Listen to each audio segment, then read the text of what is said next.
கூடிய விரைவில் எல்லா கார் நிறுவனங்களும் போட்டி போட்டுட்டு டிஸ்கவுண்ட் அறிவிக்க சான்சஸ் இருக்கு. இதற்கு முக்கியமான காரணம் கடந்த மாதம் மேஜர் கார் பிராண்ட்ஸ் எல்லாமே பெரும் வீழ்ச்சியை சந்திச்சிருக்காங்க. ஜூன் 2025ல 3,17,000 கார்கள் விற்பனையாயிருக்கு. கடந்த வருடத்தை கம்பேர் பண்ணும்போது 6.4% வீழ்ச்சியை சந்திச்சிருக்கு. கடந்த மாதத்தை கம்பேர் பண்ணும்போது கிட்டத்தட்ட 9% வீழ்ச்சி சந்திச்சிருக்காங்க.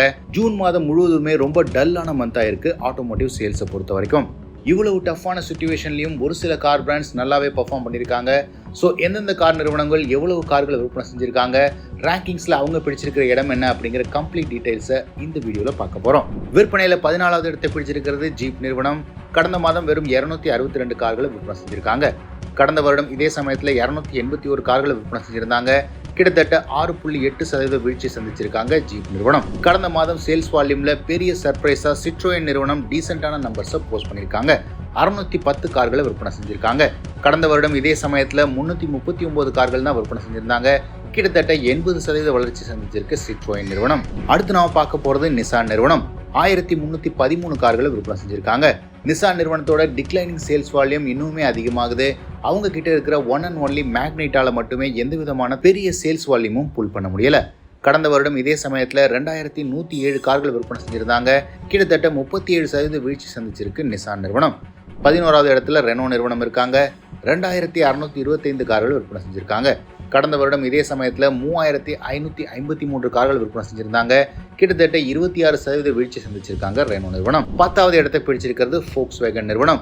3089 கார்கள் விற்பனை செஞ்சிருக்காங்க. Volkswagen நிறுவனத்தை பொறுத்த வரைக்கும் இப்போதைக்கு Virtus தான் அவங்களுடைய லைஃப் லைன் ப்ராடக்ட் ஆயிருக்கு. கடந்த வருடம் இதே சமயத்திலையும் கிட்டத்தட்ட சேம் நம்பர்ஸ் தான் விற்பனை செஞ்சிருந்தாங்க. மாடரேட்டான 5% டிக்ளைனை சந்திச்சிருக்கு Volkswagen நிறுவனம். 9வது இடத்துல ஹோண்டா நிறுவனம் இருக்கு. 4618 கார்கள் விற்பனை செஞ்சிருந்தாங்க. ஹோண்டா அமேஸ் தான் ஓரளவுக்கு நம்பர்ஸை புல் பண்ணுது. எலிவேட்டோட சேல்ஸ் வால்யூம்ல பெரிய முன்னேற்றம் இல்லை. கடந்த வருடம் இதே சமயத்தில் 4804 கார்கள் விற்பனை செஞ்சிருந்தாங்க. கிட்டத்தட்ட 4% வீழ்ச்சி சந்திச்சிருக்கு ஹோண்டா நிறுவனம். 8வது இடத்தை பிடிச்சிருக்கிறது ஸ்கோடா நிறுவனம். மற்ற கார் நிறுவனங்கள் ஸ்ட்ரகிள் பண்ணிட்டு இருக்கும்போது ஸ்கோடா மட்டும் பாசிட்டிவ் growth போஸ்ட் பண்ணியிருக்காங்க. 5014 கார்கள் விற்பனை செஞ்சிருக்காங்க. கடந்த வருடம் இதே சமயத்தில் 2556 கார்கள் விற்பனை செஞ்சிருந்தாங்க. கிட்டத்தட்ட 95% வளர்ச்சி சந்திச்சிருக்கு ஸ்கோடா நிறுவனம். இதற்கு முக்கியமான காரணமா அவங்களுடைய சப் 4 மீட்டர் காம்பாக்ட் எஸ்யூவியான கைலாக் இருக்கு. 7வது இடத்தை பிடிச்சிருக்கிறது எம்ஜி நிறுவனம். 5829 கார்களை விற்பனை செஞ்சிருக்காங்க. கடந்த வருடம் இதே சமயத்தில் 4644 கார்களை விற்பனை செஞ்சிருந்தாங்க. கிட்டத்தட்ட 25% வளர்ச்சி சந்திச்சிருக்கு எம்ஜி நிறுவனம். எம்ஜி நிறுவனம் இன்னைக்கு இந்த பொசிஷனில் இருக்கிறதுக்கு முக்கியமான காரணம் அவங்களுடைய ஸ்மார்ட் மூவான வின்சர் ஈவியை லான்ச் பண்ணதுதான். வின்சர் ஈவியோட சேல்ஸ் வால்யூம் நீக்கிட்டா எம்ஜி இன்னைக்கு தேதியில பெரும் வீழ்ச்சியை சந்திச்சிருப்பாங்க இன்டர்னல் கம்பஷன் என்ஜின் கார்ஸோட. 6வது இடத்தை பிடிச்சிருக்கிறது கியா நிறுவனம். 20625 கார்களை விற்பனை செஞ்சிருக்காங்க. கடந்த வருடம் இதே சமயத்தில் 21300 கார்களை விற்பனை செஞ்சிருந்தாங்க. கிட்டத்தட்ட 3% வீழ்ச்சியை தான் சந்திச்சிருக்காங்க கியா நிறுவனம்.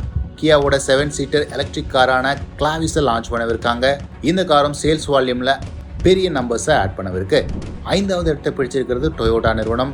26453 கார்களை விற்பனை செஞ்சிருக்காங்க. கடந்த வருடம் இதே சமயத்தில் 25752 கார்கள் விற்பனை செஞ்சிருக்காங்க. கிட்டத்தட்ட 2% வளர்ச்சியை தான் சந்திச்சிருக்காங்க டொயோட்டா நிறுவனம். மாருதி ப்ராடக்ட்ஸோட சப்போர்ட்டோட இந்த நம்பர்ஸை அச்சீவ் பண்ண முடியுது. 4வது இடத்தை பிடிச்சிருக்கிறது டாடா நிறுவனம். டாப் 4ல இருக்கிற அனைத்து கார் நிறுவனங்களுமே பெரிய வீழ்ச்சியை தான் செஞ்சிருக்காங்க. கடந்த மாதம் 37083 கார்கள் விற்பனை செஞ்சிருக்காங்க டாடா மோட்டார்ஸ். கடந்த வருடம் இதே சமயத்தில் 43527 கார்கள் விற்பனை செஞ்சிருந்தாங்க. கிட்டத்தட்ட 15% வீழ்ச்சியை சந்திச்சிருக்காங்க. டாடா மோட்டார்ஸோட வீழ்ச்சிக்கு முக்கியமான காரணமாக அவங்களுடைய எலக்ட்ரிக் கார்களுக்கு பெரிய காம்படிஷன் வந்தாச்சு மார்க்கெட்டை பொறுத்த வரைக்கும்.